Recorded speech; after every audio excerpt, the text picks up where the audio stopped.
Homeopathy marriage gain peculiar disease solved by homeopathy. Homeopathy marriage gain peculiar disease solved by homeopathy. Hello friend, আমাদের YouTube channel homeopathy knowledge গেনারে আপনাদের সকলকে স্বাগত জানাই। আপনারা জানেন আমাদের এই চ্যানেলে বিভিন্ন ধরনের হোমিওপ্যাথি রিলেটেড বিভিন্ন বিষয় নিয়ে আমরা আলোচনা করে থাকি। এক একদিন এক একটি বিষয় নিয়ে কথা বলি, আর আমরা সাধারণত পিকিউলার সিমটমের উপরেই বেশি আলোচনা করি, যেগুলো সচরাচর অন্যান্য ভিডিওতে পাওয়া যায় না বা সচরাচর সব জায়গাতে আলোচনাগুলো শুনতে পাওয়া যায় না। আর আলোচনাগুলো আমরা একদম সংক্ষেপে সাবলীল ভাষায় করে থাকি। আমাদের মূল উদ্দেশ্য হচ্ছে যারা গ্রাম বাংলায় থাকেন বা যারা চিকিৎসকের আওতায় যেতে পারছেন না, যেমন ধরুন যারা শহরে থাকেন কিন্তু কাজের অত্যাধিক ব্যস্ততার জন্য হসপিটাল বা ডক্টরের আওতায় যেতে পারছেন না, তারা বিভিন্ন জায়গা থেকে ওষুধপত্র কালেকশন করে নিজেরা ব্যবহার করে থাকেন। সেটা বই থেকে হোক বা অন্যান্য বড় কোনো প্রফেসর বা অন্যান্য কোনো সিনিয়র ডক্টরের আলোচনা থেকেই হোক দেখে। সেখানে দেখতে গিয়ে একটা সমস্যা হয় কি দেখবেন, আলোচনাটা এত ভাস্ট থাকে বা মেটেমেডিকাটা খুললে বই খুললে সেখানে এতগুলো মেডিসিনের কথা বলা থাকে, তার হয়তো সামান্য একটা সর্দি হয়েছে, সেখানেও দেখা গেল কোন সর্দিটায় কোন ওষুধটা ব্যবহার করবেন, এতগুলো সিমটম এবং এতগুলো ঔষধের কথা আসছে যে সে কোনটা করবেন সেটাই ব্যবহার করতে বুঝে উঠতে পারছেন না।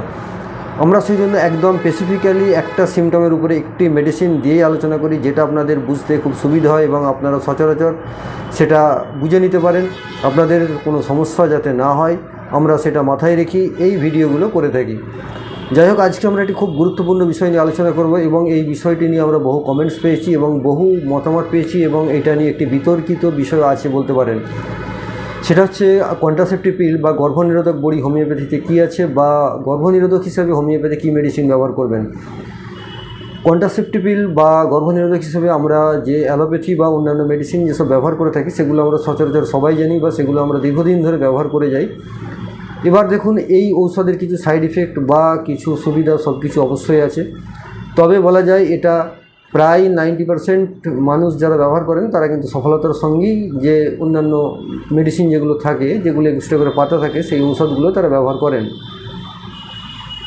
এবার আজকে বিষয় হচ্ছে, অনেক মানুষ যারা হোমিওপ্যাথি ব্যবহার করেন তারা কিন্তু চান যে হোমিওপ্যাথি কিছু কন্ট্রাসেপটিভ পিল ব্যবহার করবেন এই বিষয় নিয়ে আলোচনার জন্য।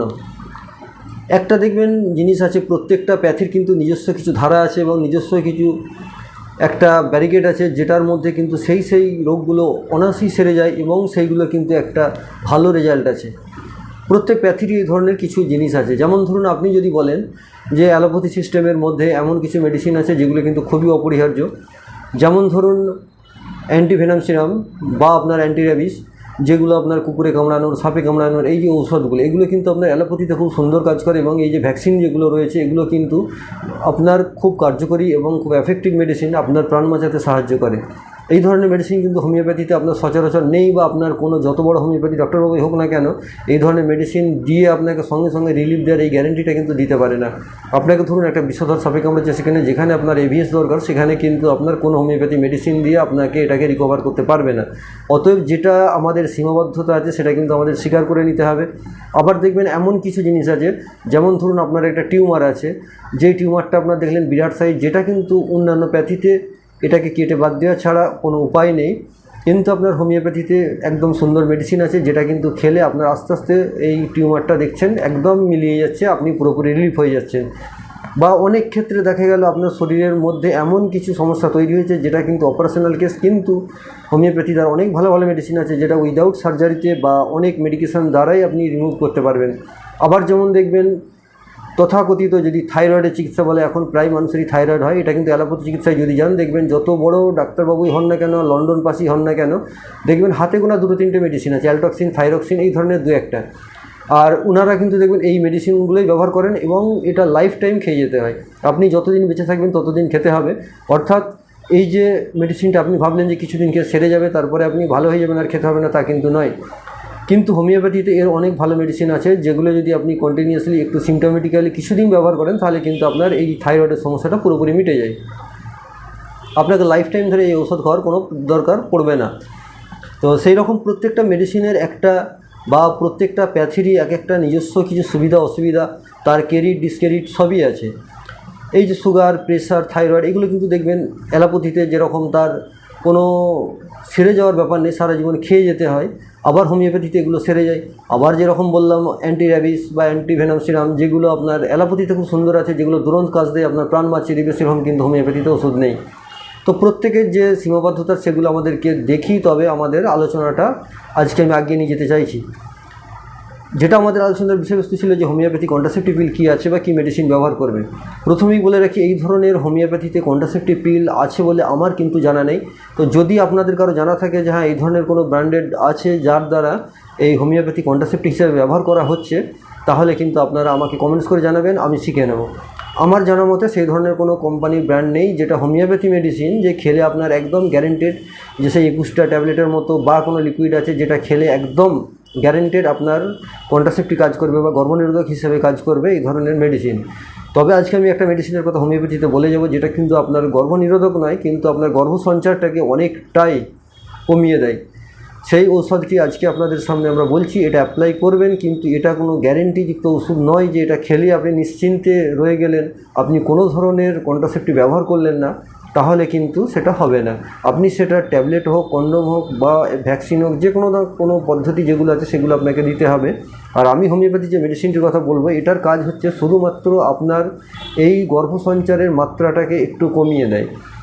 সেটা হচ্ছে দেখবেন যারা একটুতেই গর্ভসঞ্চার হয়ে পড়ে, আর গর্ভসঞ্চারের যে সময়কাল সেইটা আমি একটু প্রথমে বলে নিই, যেটা সবাই জানেন তবু আমি রিপিট করে দিচ্ছি। দেখবেন যখন মেন শুরু হচ্ছে, যেদিন থেকে মেন শুরু হচ্ছে সেদিন থেকে আপনি 10 দিন গুনে নিন।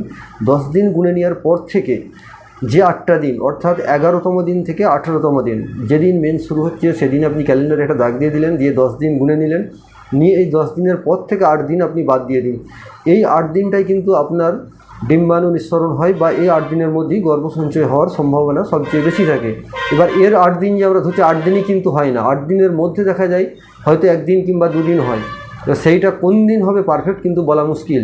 সেই জন্য দেখবেন 3 দিন আগে এবং 3 দিন পরে আরও বেশি করে ধরা হয়, যে কোন দিনটা গর্ভসঞ্চার হচ্ছে সেদিন বোঝা যাবে না, অর্থাৎ আপনাকে 8টা দিন ধরে রাখতে হচ্ছে। এই যে টাইমটা গেল, এটা হচ্ছে আপনার গর্ভসঞ্চারের একটা সম্ভাব্য একটা মানে সময়কাল বলা যেতে পারে। এই সময়ের মধ্যে যদি কেউ ইন্টারকোর্স করে সেখানে কিন্তু গর্ভসঞ্চয় হয়ে যাওয়ার সম্ভাবনা থাকে।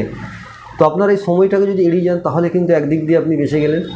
আরেকটা হচ্ছে যেটা আমাদের হোমিওপ্যাথি মেডিসিনের কথা বলছি, সেটা হচ্ছে নেট্টামিউর 1M।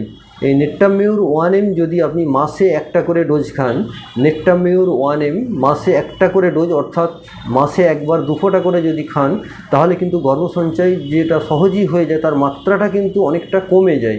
এটা কিন্তু নয় যে এটা কন্ট্রাসেপটিভ হিসেবে ব্যবহার করবেন, আপনি এই নেট্টামিউর 2 ফোঁটা খেয়ে নিয়ে নিশ্চিন্তে বসে থাকবেন, কোনো কন্ট্রাসেপটিভ নেবেন না, তাহলে কিন্তু হবে না।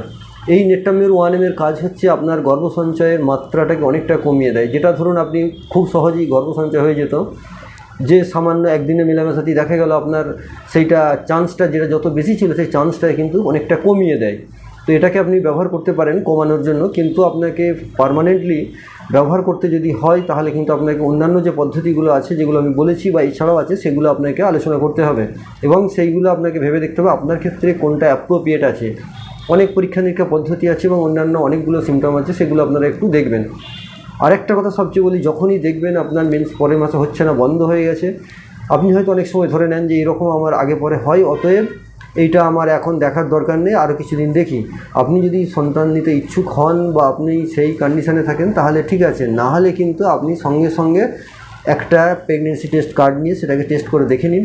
যদি পজিটিভ হয় সেটা তার আলাদা ব্যবস্থা আপনি সে করুন, আর যদি নেগেটিভ হয় তো কোনো ব্যাপার নয়, কিন্তু আপনি শিওর হওয়ার জন্য অবশ্যই কিন্তু আপনি একটা কার্ড নিয়ে এটাকে চেক করে দেখে নেবেন।